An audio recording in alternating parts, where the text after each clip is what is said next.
But first, Capitol Hill. House Majority Leader Steve Scalise joins me. Good evening, sir. Hey, Greta, it's great to be back with you. Nice to have you, sir. All right, it's now in your lap. It's in the House. So tell me what happens.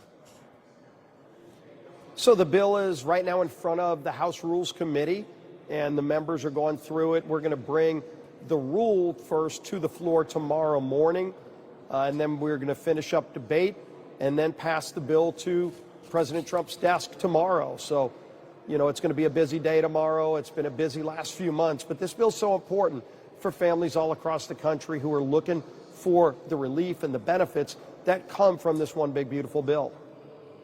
Is it fair to say that this is, or I mean, reasonable to think that with all the controversy on both sides, is that this will be voted along party lines, and you just have to make sure to keep all your votes as a majority party?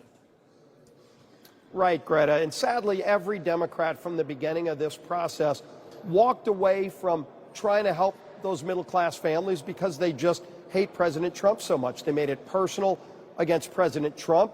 And they're going to have to answer for that next year because, look, when you're a waiter or waitress right now working at a diner, you're working late nights, maybe 3 jobs, and trying to raise a family, struggling to get by.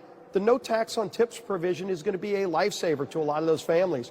You're a shift worker working in a factory somewhere in America. You're working overtime, but you're away from your family, and you wonder sometimes, is it worth it when you look at all the taxes taken out of your paycheck? No longer will you be paying taxes on that overtime work. And that's because of President Trump and House and Senate Republicans.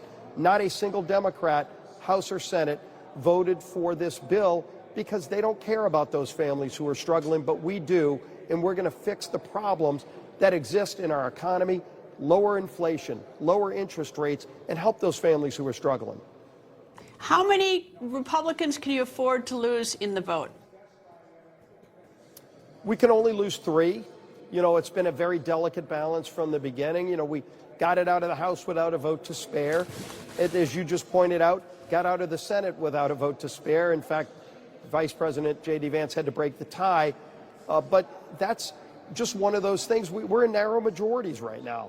But everybody is focused. 98% of our members are super focused on passing this bill and working with President Trump to get our country back on track. And by the way, this bill delivers on all of the items in President Trump's agenda, from making sure nobody gets a tax increase to those benefits I talked about, to waiters and waitresses with no tax on tips, no tax on overtime, border security, making sure that we build the wall, that we fund our Border Patrol agents and having the tools to be able to have the same or better technology than the drug cartels in Mexico, energy production.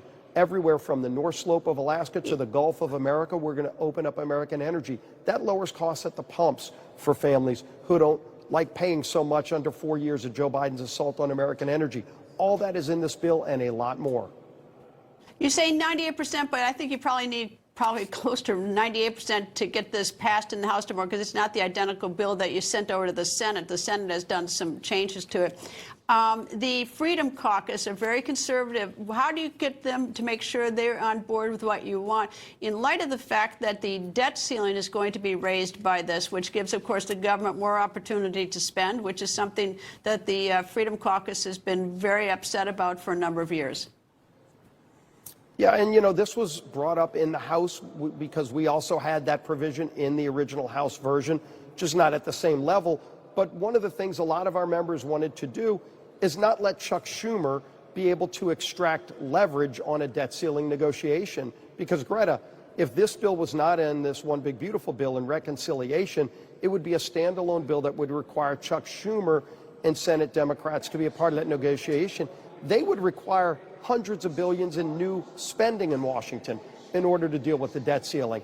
We're actually cutting spending in this bill, getting rid of a lot of waste, fraud, and abuse, putting work requirements, for example, in a program like Medicaid, so that the truly disabled and needy will be able to get better access to Medicaid, because those able-bodied adults who are turning down work, the 35-year-old who's sitting at his mom's basement playing video games, is going to have to go get a job again.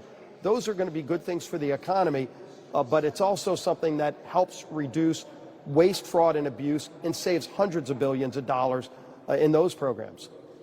I know all your attention's on this. It has been for some time, but I do this with Speaker Johnson, so I'll do it with you. When is Congress going to take up simplifying the tax code so that everyone can do his own tax instead of having to hire someone? I mean, it's so many mountains of pages that there isn't anybody who a lot of people don't do their own taxes because they're afraid they're going to go to jail because they're so complicated and get it wrong. So when's the tax code going to get fixed? Well, the first thing we do is prevent a tax increase in this bill, but Greta, we go further and we actually make those changes permanent. Because one of the problems with the current tax load is a lot of the current tax code is a lot of those provisions are temporary and they expire. We're making a lot of those provisions permanent, so you now have certainty. You're a small business, you know what the future is going to look like. You can make big investments in the economy, and if you're a family, we are going to keep simplifying the tax code. This bill does simplify it a little bit more, and we need to keep working on that to get to where most Americans can file their taxes on a postcard without worrying about hiring CPAs and attorneys and all that. But this is one step closer to getting there. If the Democrats had their way, by the way, there would be a $4.5 trillion tax increase, and every family in America would be impacted by higher taxes. We're staving that off with this bill. House Majority Leader Steve Scalise, thank you. We'll be watching tomorrow to see what happens.